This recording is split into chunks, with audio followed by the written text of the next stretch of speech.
Hello, and welcome back to my channel.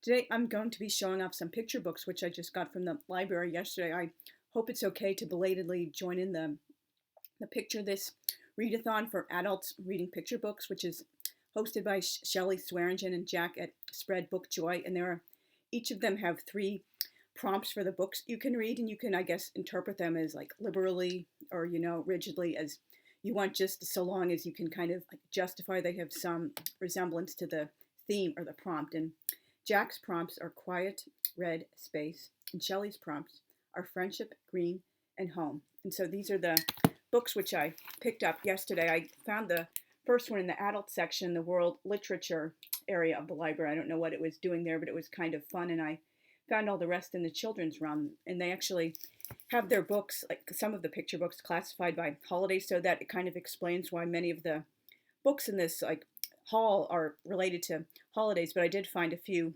picture books in other sections of the children's realm, and they're really well written and well illustrated. A lot of adults think, oh, why would I want to be interested in something written for children? I mean, obviously you should mostly read for adults if you're an adult, but that doesn't mean you can't also read books intended for younger ages, so long as they're like written and illustrated well, and people of all ages can like and appreciate them in different ways.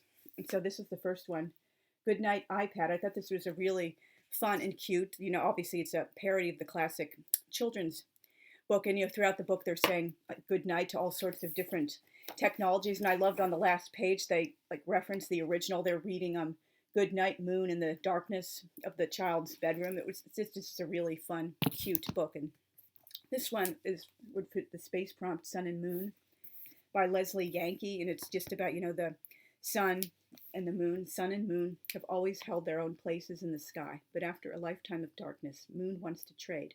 Just for one day, begs Moon. Before agreeing to grant his wish, however, Sun makes a special request.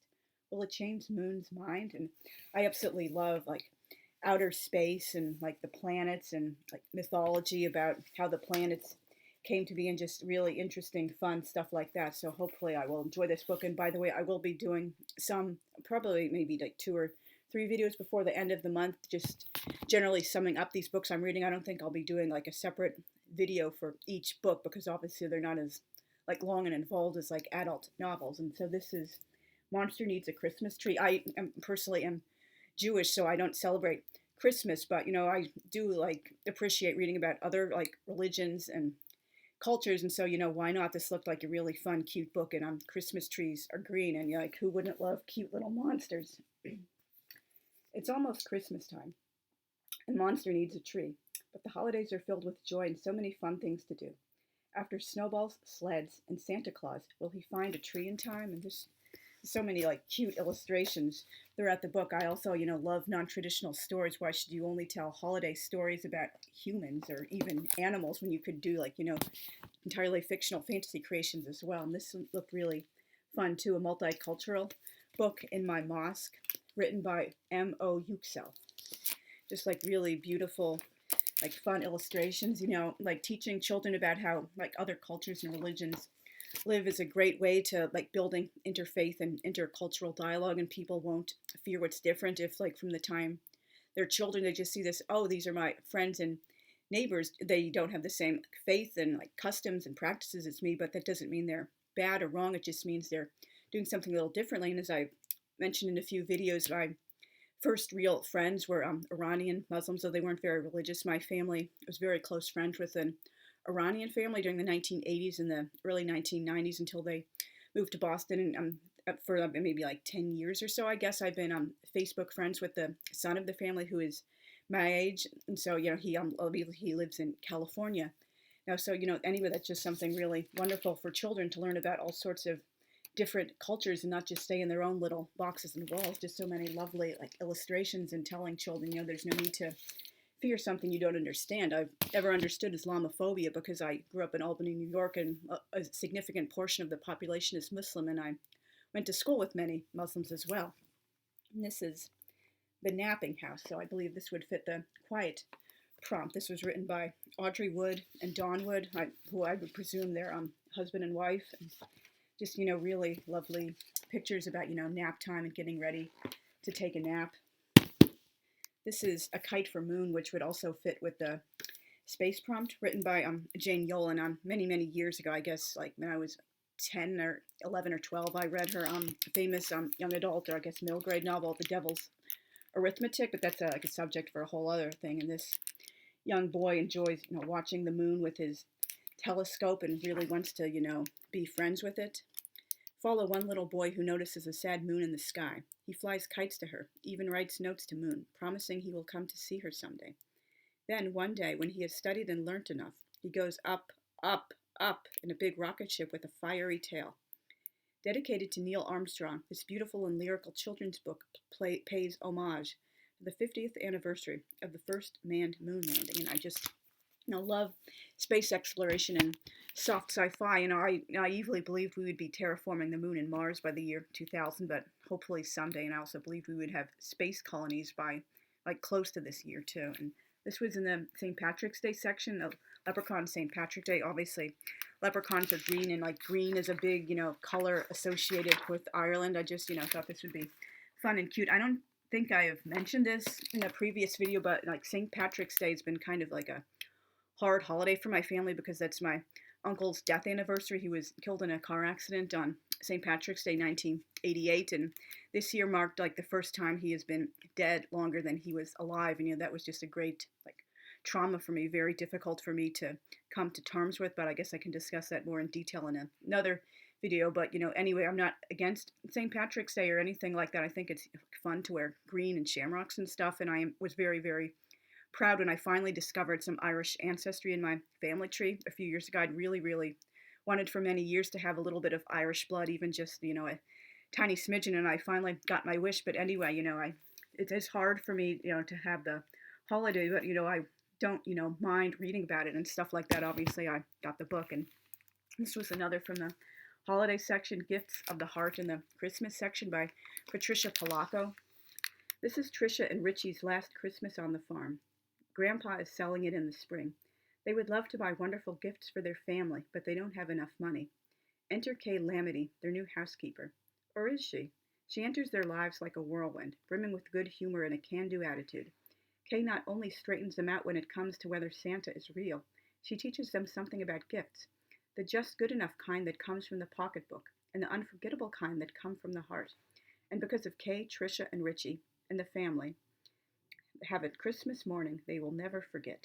And so obviously that would put the family prompt, and I do apologize very much if you can hear an annoying noise coming from the street. I believe that's someone doing yard work. My room faces a street, and I can't really do much about it because, as I've mentioned, I'm not in my own house and don't really have much leeway about when and where I can film. It's a really long story. And this would fit the green prompt, The Rainforest Party, Fiesta en el Bosque Tropical by Lorraine Day. And this is a bilingual book in the bilingual section. When I still lived in Albany, New York, sometimes I would, I think when I was taking a children's literature class, mostly I would get some bilingual books from the children's section. I did some in Spanish and Russian. I think they had some in French and German as well. Unfortunately, I only saw Spanish English in this library, but maybe they would have some more in other local libraries, and that's a really good way to like help refresh the language. I studied Spanish for 7 years, but I can read it better than I can speak it now because I haven't had much like reason to actively use the language for a really long time. Like ironically, my parents didn't want me to study French because they thought, it's kind of outdated. No one really studies it now. It's not as useful as Spanish, and as it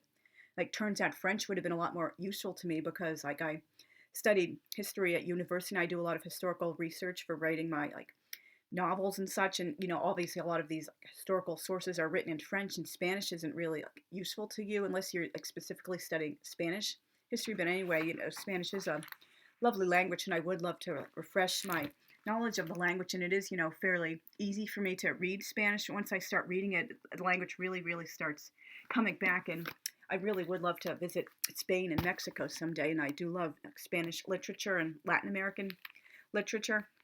And this is another, I believe it's a Christmas story, The Storyteller's Candle. Yeah, it's about Puerto Rican immigrants in the 1929, which is a really interesting like perspective. A lot of people only unfortunately associate immigrant stories with people from like Europe, or at least in that part of history, or sometimes if they're in California, with immigrants from China, or maybe like Japan if they're in like Hawaii and such like that. But many people unfortunately just don't know a lot about Hispanic immigrants, or they only think, oh, that's mostly a thing in the like later 20th century, unless they're like living in California. And this is, a good chance to have an unusual kind of immigrant story.